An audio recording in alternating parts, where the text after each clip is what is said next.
আপনি কি জানেন, মাত্র অল্প একটু খাবার দিয়েই শত শত মানুষকে খাওয়ানো হয়েছিল, তবুও খাবার শেষ হয়নি। খন্দকের যুদ্ধের সময় সাহাবীরা ক্ষুধায় কষ্ট পাচ্ছিলেন। অনেক দিন তারা ঠিকমতো খাবার পাননি।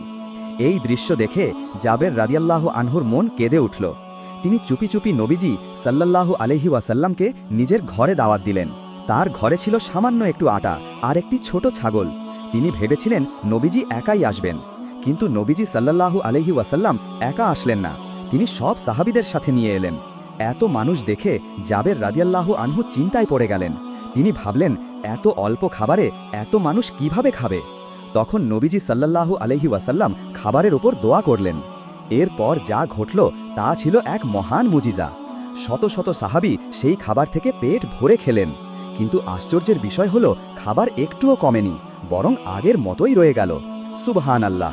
আল্লাহর রহমতে অল্প জিনিসেও অসীম বরকত হতে পারে।